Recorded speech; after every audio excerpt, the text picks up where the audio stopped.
मोदी सरकार के तीसरे कार्यकाल का दूसरा बजट आने जा रहा है। 1 फरवरी 2025 को वित्त मंत्री निर्मला सीतारमण संसद के पटल पर देश का बजट रखेंगी।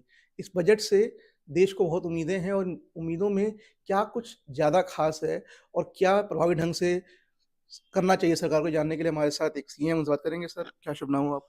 मुहाफ़िज़, सीए मुहाफ़िज़ खान।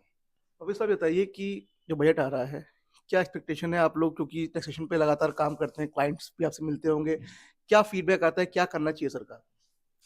सरकार को आपके जो सैलरीड क्लास हैं, सैलरीड क्लास जो एम्प्लॉइज़ हैं, उन पे टैक्सेशन का बहुत बर्डन है। उनकी जो स्टैंडर्ड रिबेट है, जो आपकी 75,000 की अभी मिल रही है न्यू टैक्स स्कीम में, उसको बढ़ाना चाहिए।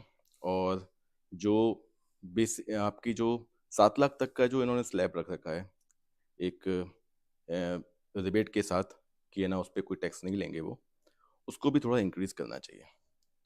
और जो आपके स्लैब्स हैं उनको थोड़ा-सा उनको और टैक्स कम करना चाहिए। बाकी आपके अगर पुराने स्लैब की बात करें तो पुराने स्लैब में भी है ना, जो लोग ऑलरेडी इन्वेस्टमेंट कर चुके हैं डिडक्शंस के लिए, और तो उसमें भी उनको डिडक्शंस जो एटीसी की हैं उनको थोड़ा बढ़ाना चाहिए। नए स्लैब में लोग काफ़ी लोग स्विच कर रहे हैं, वो अच्छी बात है। नए स्लैब में टैक्स भी बहुत कम है। लेकिन जिनके हाउसिंग लोन हैं और जिनकी डिडक्शंस हैं कई सारे, उनको अभी भी टैक्स देना पड़ता है।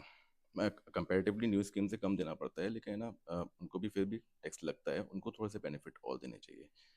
बाकी इंफ्रास्ट्रक्चर में इस गवर्नमेंट ने काफ़ी अच्छा इन्वेस्टमेंट किया है पहले भी, और उम्मीद करते हैं कि आगे भी ये इन्वेस्टमेंट्स बढ़ाएंगे अपने। प्रॉपर्टी से अर्न जो मनी होती है, उसपे भी टैक्सेशन बहुत हेवी हो गया था, जो पिछले बजट में अनाउंसमेंट्स हुई थी।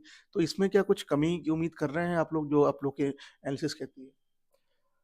उन्होंने आपका पहले जो 20% टैक्स था प्रॉपर्टी गेन पर, ठीक है ना, उसको उन्होंने 12.5 कर दिया था विदाउट इंडेक्सेशन। वो लगभग लगभग अभी बड़ी प्रॉपर्टीज़ पे तो काफ़ी हेल्प मिल रही है लोगों को कि उनका टैक्स बहुत कम लग रहा है। लेकिन उसको कम करना चाहिए। साथ ही साथ जो फाइनेंशियल एसेट्स हैं, आपकी शेयर्स हैं, शेयर्स पे उन्होंने लास्ट टाइम टैक्स बढ़ा दिया था, उसको उनको कम करना चाहिए। ये हम जो सोशल मीडिया पे देखते हैं ना, टैक्स और जीएसटी को लेके बहुत मीम्स बनते हैं, वित्त मंत्री को लेके कि हर चीज़ पे टैक्स है, जीएसटी हर चीज़ पे है। कितना मतलब टैक्स कितना ज़रूरी है, ये तो ख़ैर ऑब्वियसली, लेकिन कितना हो कि कंट्री के लिए भी ठीक रहे, मिडल क्लास खास तौर से उनके लिए ठीक रहे। जीएसटी में कहाँ-कहाँ कमी कर सकती है सरकार, आप जो आपको उम्मीद है? ये जो टैक्सेशन है, टैक्सेशन डायरेक्ट टैक्स जो है, ठीक है ना, इसमें बर्डन बहुत ज़्यादा है।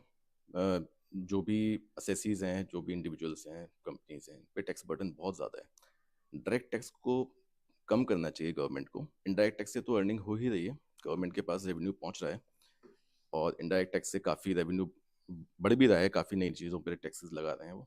लेकिन डायरेक्ट टैक्स को उनको कम करना चाहिए, ताकि एक जो डायरेक्टली जो इनकम टैक्स एक इंडिविजुअल को देना होता है या किसी भी असेसी को देना होता है, वो कम होना चाहिए, ताकि वो और मतलब अपनी वाइट मनी है वो लोग क्या करते हैं कि लोग है ना, हैवी टैक्स की वजह से अपना वाइट मनी को नहीं शो कर पाते, ठीक है ना, और उसको किसी तरह से ब्लैक में कन्वर्ट करते हैं या ब्लैक मनी रूट करते हैं। तो अगर डायरेक्ट टैक्स में कमी आएगी, डायरेक्ट टैक्स के रेट्स में कमी आएगी, स्लैब्स में उनको और स्लैब्स को बढ़ाया जाएगा, तो लोग ज़्यादा से ज़्यादा इनकम डिक्लेयर करने की कोशिश करेंगे, और उसका इम्पैक्ट आपको दिखेंगे आप इकोनॉमी पे भी काफ़ी अच्छा इम्पैक्ट पड़ेगा। लोग इन्वेस्ट करेंगे उस पैसे को।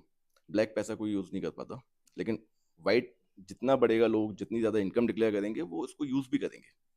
तो डायरेक्ट टैक्स कम होना चाहिए। तो सरकार को विकास की गति बढ़ाने के साथ ही आम आदमी की जेब पर जो भार है, उसे भी कम करने